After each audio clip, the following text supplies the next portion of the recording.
Fala galera, tudo bem com vocês? Como vocês estão? Professor Fábio mais uma vez. Deixa eu só mexer aqui um pouquinho e melhorar a iluminação. Agora sim, a iluminação melhorou bastante, né? Bom, galera, estamos aí chegando à nossa quarta aula, né? Falar sobre bens e serviços hoje, da matéria de administração.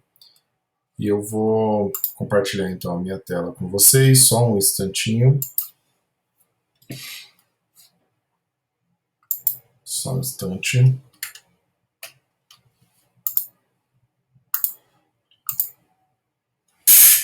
Vamos lá então, galera.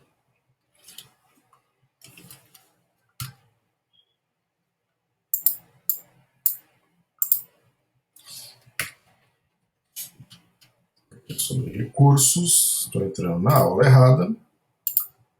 Agora sim. Então, hoje nós vamos falar sobre produtos e serviços. Gente, antes de começar, eu vou ensinar para vocês uma outra metodologia que eu também acho muito importante, tá? Muito utilizado na parte de gestão, né?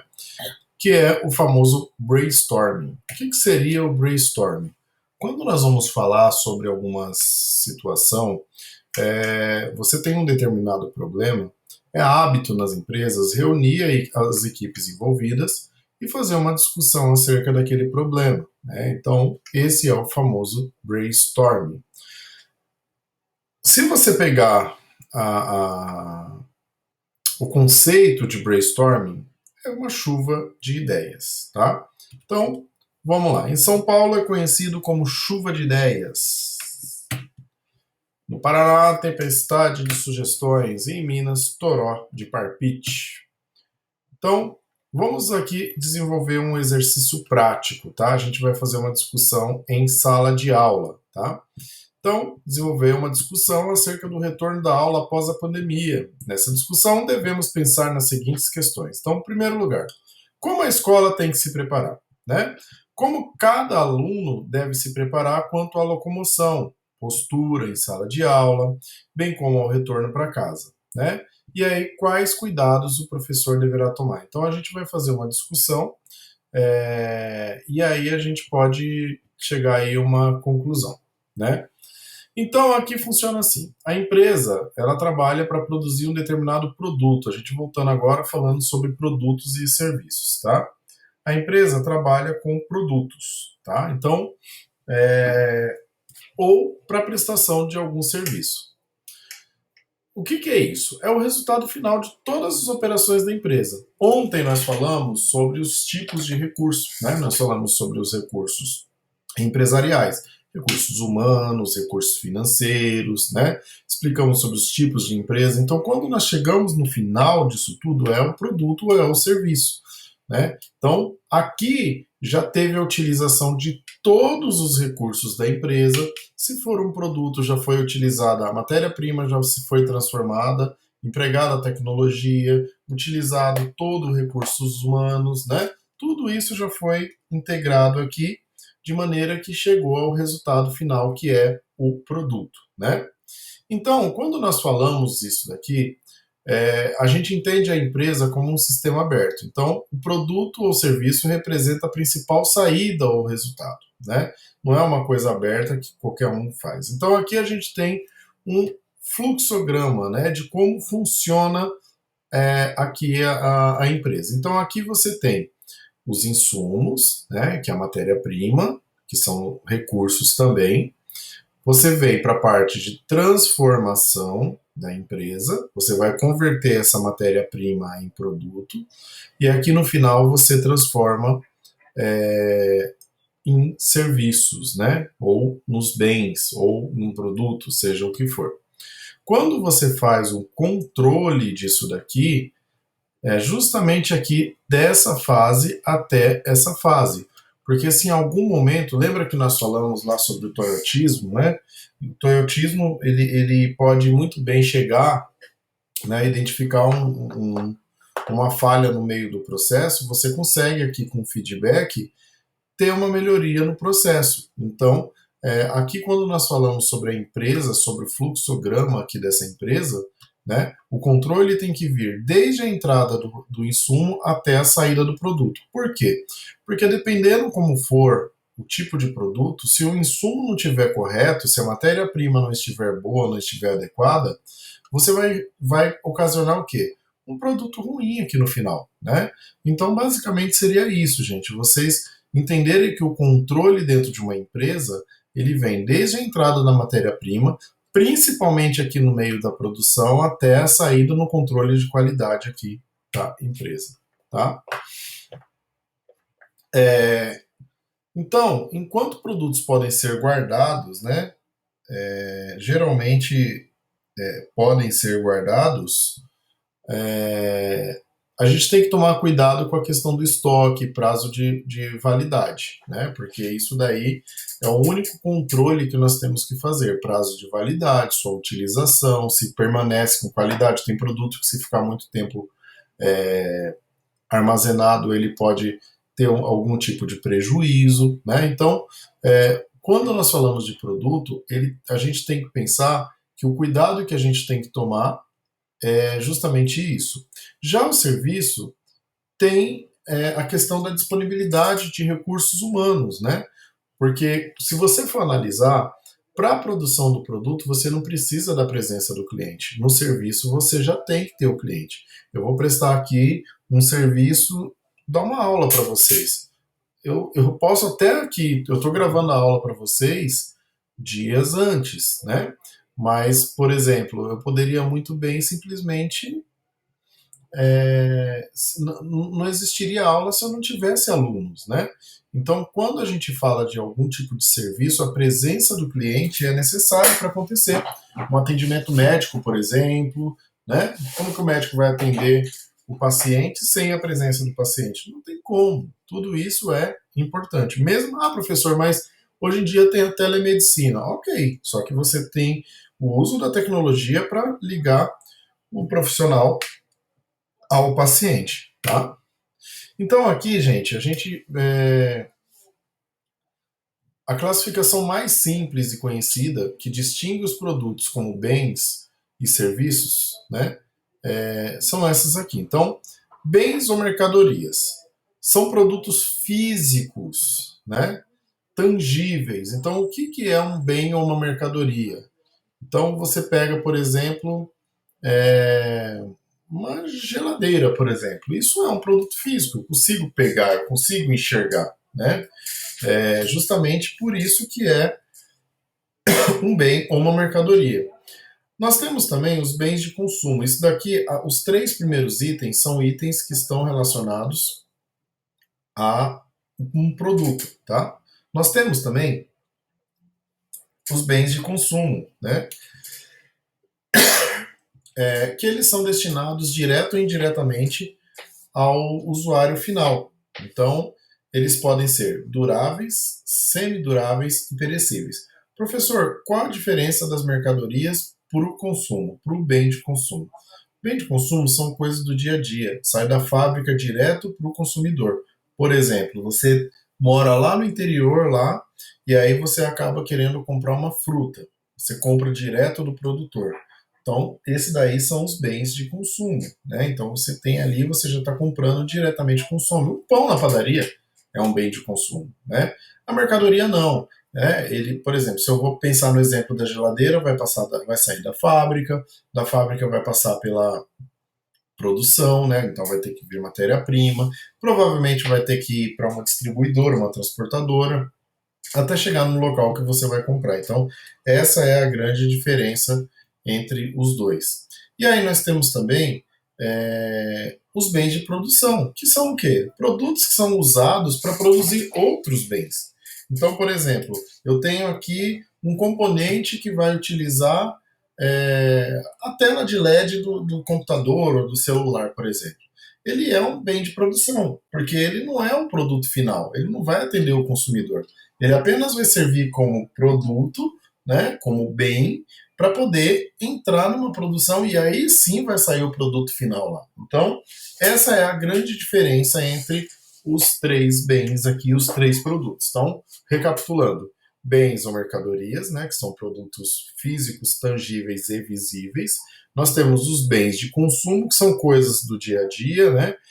Destinado direto e indiretamente ao consumidor, ao usuário final. Então aí você tem as três classificações, que é duráveis, semiduráveis e perecíveis. Nós temos os bens de produção, né? Então, que já são utilizados para poder, pela indústria, né? Para produzir os bens ou mercadorias, tá bom? E aí sim nós chegamos aos serviços. O que seria os serviços, né? São atividades especializadas que as empresas oferecem ao mercado. Várias atividades. Ah, professor, me dá um exemplo. Volta aqui ao exemplo da essa, não deixa de ser um serviço. Advogado, contador, médico, dentista, fisioterapeuta, vamos pegar outra aí, fugindo da área da saúde, né? Algum tipo de serviço aí, por exemplo, você tem técnico de suporte de informática, né? Tem vários outros serviços. O Uber não deixa de ser um serviço. Tudo isso são serviços, você não consegue pegar, né? O serviço é tudo que você é intangível. O que é tangível? Eu consigo pegar. Eu consigo pegar o celular, né? Eu consigo pegar o óculos aqui e tocar. O serviço não, eu não consigo pegar a aula em si, né? Eu consigo ter a gravação, mas o conhecimento que está sendo transmitido, ele ele é um bem, ele não é possível você pegar, né? Então, seria isso a diferença entre os produtos e serviços, e aí dentro dos produtos nós temos as classificações dos bens, né? Então, mercadorias, né? Bens e mercadorias, bens de consumo e os bens de produção. Então, espero que tenha ficado claro isso daqui. Aí nós temos também a matéria-prima, como eu falei, que é produzida pela empresa primária, né? Então, é todo o material que faz parte integrante do produto e serviço, né? Então, ele é constituído por partes e subpartes. Então, é aquilo que entra para fazer o produto final. Então, por exemplo, a farinha ela é uma matéria-prima, se você for analisar, né? Para fazer um pão, por exemplo. Então, a farinha é a matéria-prima. Sei lá, a laranja que vai ser processada para virar o suco lá de caixinha.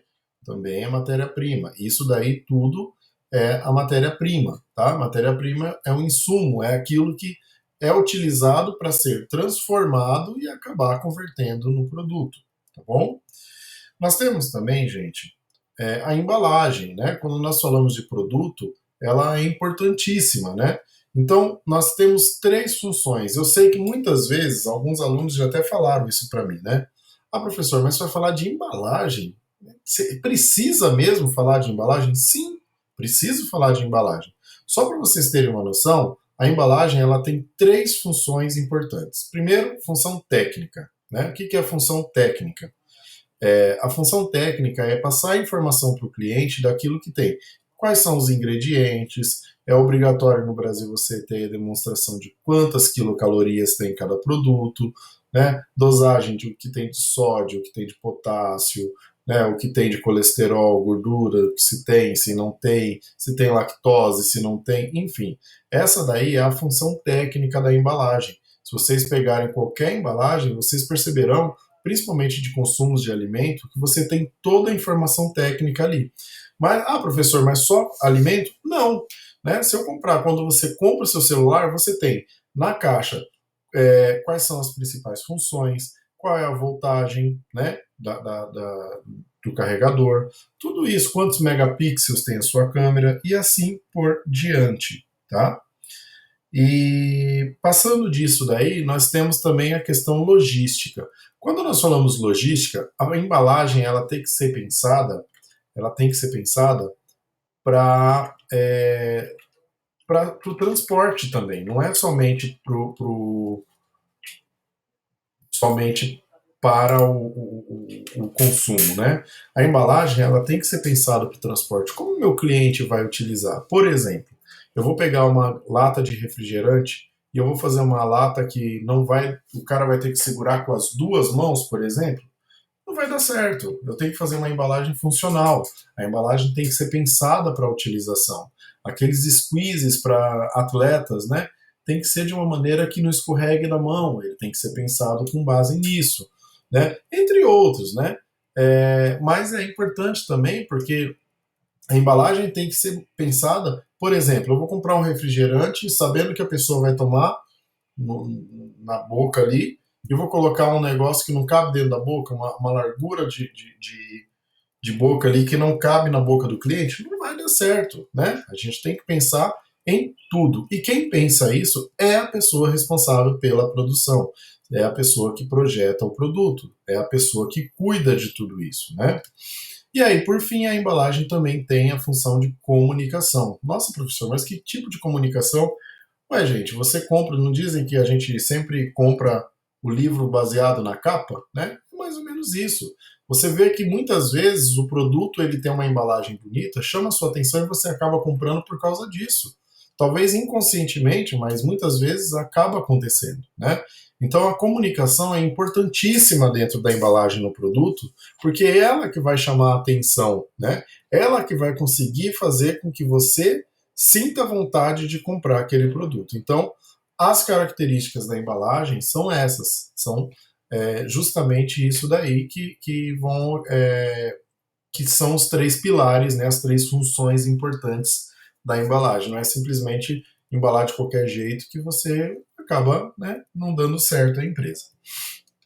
E nós temos também a qualidade do produto, né? Então, quando nós falamos do produto, você tem que pensar sempre na qualidade, né? Quando o produto ele é concreto, né? A coisa ela é palpável, dá para você pegar, ela é mais fácil de você avaliar, né? O serviço, você talvez até você consiga avaliar a qualidade do serviço, mas talvez você não tenha conhecimento técnico para aquilo, né? O produto não, é mais fácil, né? Você vai entender a apresentação, o gosto, né? Ou a funcionalidade, tudo isso acaba impactando. Então, quando você trata o produto, você tem que pensar justamente nisso daí, tá bom? Nós temos que pensar também no custo. Por quê? Quando nós fazemos um produto, nós montamos uma empresa, nós geralmente montamos o quê? Um plano de negócios, né? O que seria esse plano de negócio? Eu vou ver qual é o meu produto, quem é o meu público-alvo, qual é o meu custo, e eu preciso ver se esses dois últimos estão compatíveis, né? Quem são os meus concorrentes? Tudo isso tem que ser pensado, né? Então, o custo ele é a soma do quê? Dos encargos assumidos pela empresa para obter recursos, né? Ou os fatores de produção utilizados na produção e na distribuição do produto e serviço. Então, vai desde recursos físicos, então máquina que eu vou investir, equipamento, material, né? Até a conversão, a própria mão de obra, assim vai. Né? Então eu preciso calcular tudo isso quando eu vou montar um produto. Não adianta eu simplesmente comprar a esmo, né? E aí eu vou trabalhar de uma maneira inadequada. Eu não vou montar, por exemplo, uma loja de, sei lá, uma marca cara, aí vai, uma Calvin Klein original, tá, gente? Não, que outro dia eu vi um Calvo Klein, alguma coisa assim, enfim. Uma Calvin Klein, né, uma Lacoste, num bairro que é dentro da favela de Paraisópolis. Não vai vender, né? A gente tem que pensar sempre nisso, conhecer a região que a gente vai trabalhar, conhecer o nosso público-alvo. Por exemplo, se eu vou trabalhar com um público mais A, vamos pensar em automóveis, por exemplo. Eu vou vender uma Ferrari.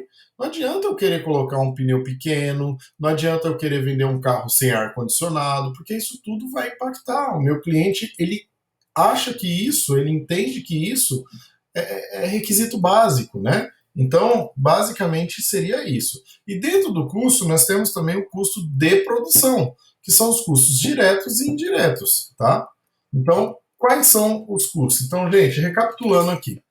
Nós temos então, quando nós falamos, que pensar, na hora que você vai falar de produto, nós temos a matéria-prima, a embalagem, a qualidade, o custo, e dentro do custo nós temos o custo de produção, custos diretos e custos indiretos. Custos diretos, né? Matéria-prima, sei lá, utilização de RH, a hora trabalhada do indivíduo e tudo mais. Custo indireto, o aluguel do salão, o valor que eu vou gastar no maquinário e assim vai. Tá? Aqui é a diferença aqui entre os custos de produção. Aqui estão os custos diretos e os custos indiretos. Custos diretos. Mão de obra e matéria-prima, né? São as pessoas que vão trabalhar e aquilo que eu gasto com matéria-prima. Observem que a matéria-prima aumenta conforme aumenta a minha produção. vocês vão perceber que algumas coisas do custo indireto, eles não alteram, né? Então, se eu produzir, por exemplo, 10 pães, eu vou gastar uma quantidade de farinha, de ovos, de água, né? De leite, nem sei se foi leite. Agora, se eu produzir 1000 pães, eu vou gastar muito mais, certo? Porque acaba mudando, porque esse custo ele é direto. Assim como se eu tiver uma produção de 10 pães, eu tenho que ter um número X de funcionários. Se eu tiver 1000, eu vou ter que ter um número Y, né? Vou ter que ter um número maior. Agora, olha aqui embaixo o custo indireto. Pessoal indireto, geralmente são empresas terceirizadas, são entregadores, né? São contratos que você faz às vezes de logística, entre outras coisas. E aí vem despesas gerais, aluguéis, seguros, tá seguros 2 vezes, taxas e impostos. Percebam que, se eu produzir 10 pães ou produzir 100 pães, as minhas despesas gerais, os meus aluguéis e provavelmente seguros e impostos vão ser os mesmos. Não vai alterar conforme a produção, né? Isso daí sempre me chamou a atenção e eu gostaria de compartilhar isso com vocês, tá bom? Gente, nós temos também, dentro da vida de produtos e serviços, nós temos o ciclo de vida. Ah, professor, mas ciclo de vida realmente tem? Você não está viajando, não? Não, galera. O que é? É o tempo que um produto serviço ele consegue permanecer ativo no mercado, né? Então, ele é composto, gente, por 4 fases. Quais são as 4 fases? Então, nós temos a introdução. O que é a introdução? É quando nasce o produto, né? Quando ele é criado, desenvolvido, ele é lançado. É a fase inicial, é a primeira fase do produto. Então, nós temos a introdução no mercado. Passado isso, nós temos o crescimento, que é a segunda fase, né? O mercado ele começa a conhecer o produto e a administração da produção aprende gradativamente como melhor produzir. Então, vai fazendo as adaptações ali, né? Para poder começar a fazer a produção. Nós temos a fase de maturidade, então é quando ele já está numa fase que ele já está ali no patamar mais elevado de venda, ele já está conhecido, já foi bem aceito. Essa é a fase de maturidade. E nós temos a fase de declínio, que é a fase que a produção começa a cair. Vamos pensar aqui num serviço, por exemplo. Vamos pensar na Uber, que eu gosto do exemplo da Uber, que para mim é um negócio genial. A introdução foi quando eles surgiram no mercado.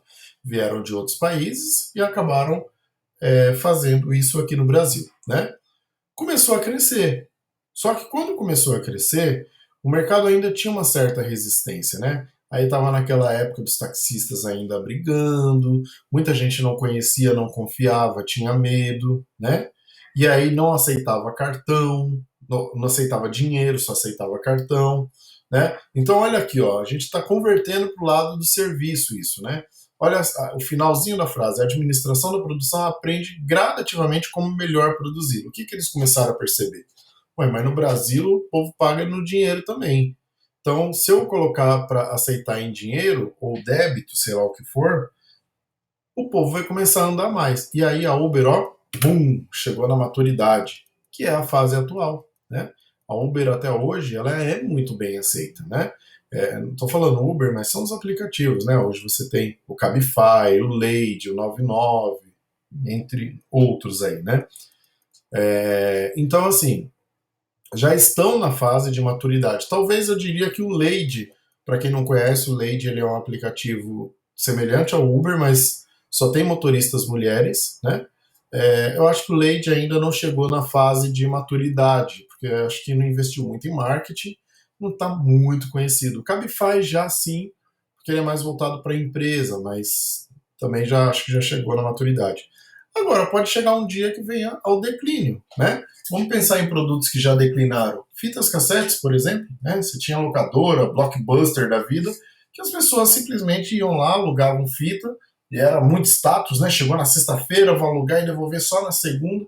Ó, começou, surgiu, as videolocadoras surgiram, foram introduzidas no mercado, tiveram um crescimento, chegaram na maturidade, mas aí veio a tecnologia e, pum, teve o declínio, né? Então, para você ver que nada assim também é eterno, né? E aí nós temos a qualidade em serviços e produtos, né? Então, olha aqui a diferença da qualidade entre os dois. Então, o primeiro lugar é A qualidade no serviço. A qualidade fica ligada a uma lembrança. Então, o serviço foi bem prestado, eu vou lembrar. Fala, peraí, mas esses dias mesmo, a minha máquina de lavar aqui, aquela máquina lava e seca, ela deu problema e eu fui muito mal atendido de uma outra vez por um técnico que esteve aqui. Falei, opa, não chamo mais esse cara. E aí, por indicação, eu joguei no grupo aqui do condomínio. Aí falaram, olha, tem um rapaz que trabalha super bem, vale a pena. Aí, você vê, a qualidade fica ligada a uma lembrança, e realmente ele é diferenciado. No produto, a qualidade fica ligada a um objeto. Então você tem um objeto e fala, nossa, esse mouse aqui não presta, né? Deixa pra lá. Então fica ligado a isso. Nos serviços, você sempre busca a exclusividade no serviço prestado para cada cliente numa base de padronização. Então, eu sei que o aluno, o cliente José, o José, ele é um cara mais exigente, ele gosta que eu não demore muito, né? Então, eu vou usar um exemplo aqui da máquina de lavar.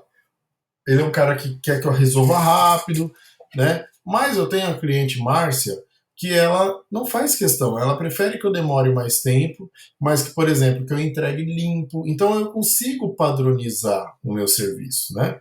Com base na exigência de cada cliente. No produto, não. No produto, você primeiro busca o quê? Uniformidade das características. Eu tenho que fazer tudo igual.